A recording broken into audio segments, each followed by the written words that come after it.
Hi friends, welcome to cook with me. நம்ம பார்க்க போகிறது சுவையான உப்புமா தான் எப்படி செய்கிறதுன்னு பார்க்க போகிறோம். சேனலை சப்ஸ்கிரைப் பண்ணாதவங்க சப்ஸ்கிரைப் பண்ணிக்கோங்க, பெல் ஐக்கனையும் கிளிக் பண்ணிக்கோங்க. வாங்க வீடியோக்குள்ளே போகலாம்.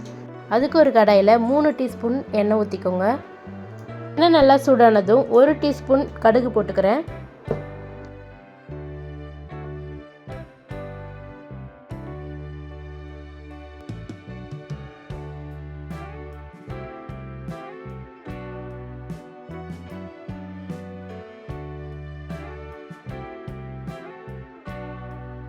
கடுகு நல்லா பொரிஞ்சதும் 2 டீஸ்பூன் நான் கடலப்பயிர் போட்டுக்கிறேன். கடலப்பயிர் நல்லா எண்ணெயில் நல்லா பொரிஞ்சு வரட்டும், அப்போ தான் நல்லா வெந்திருக்கும். ஒரு பெரிய சைஸ் வெங்காயத்தை நான் பொடியாக நறுக்கி சேர்த்துக்கிறேன். கூடவே பெரிய சைஸ் பச்சை மிளகாவை 2ஆக கட் பண்ணி போட்டுக்கிறேன். ஒரு சின்ன தக்காளியும் சேர்த்துக்கிறேன். இது எல்லாத்தையும் கொஞ்சம் நல்லா வதக்கிக்கோங்க. நான் அளவுக்கு கருவேப்பிலை சேர்த்துக்கிறேன். வெங்காயத்தை தீயாத அளவுக்கு நல்லா வதக்கி எடுத்துக்கோங்க.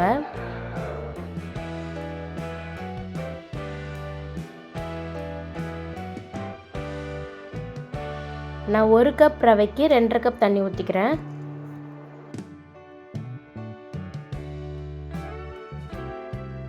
இதுக்கப்புறம் தண்ணி நல்லா கொதிக்கட்டும். நல்லா கொதிக்க விடுங்க. அது கொதிக்கிற வரைக்கும் கொஞ்சம் நேரம் வெயிட் பண்ணுங்கள்.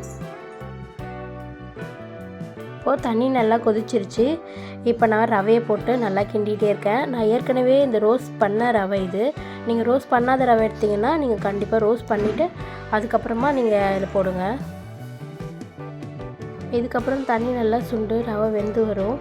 நீங்கள் அது வரைக்கும் கொஞ்சம் கிளறி விட்டுட்டே இருங்க, இல்லைன்னா அடி பிடிச்சிடும்.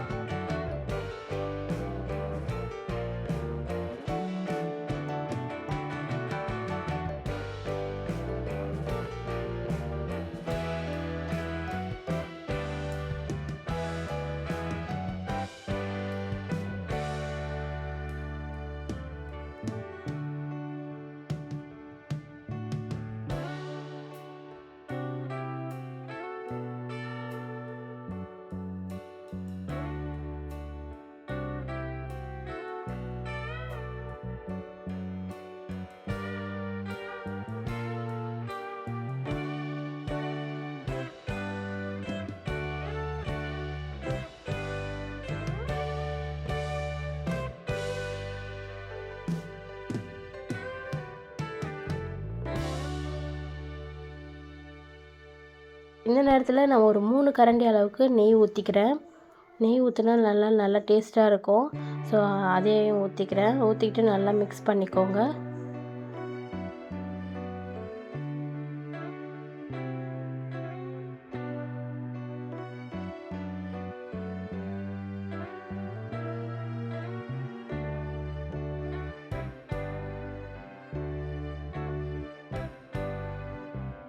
அவ்வளோதான், ரவை உப்புமா ரெடி ஆகிடுச்சு.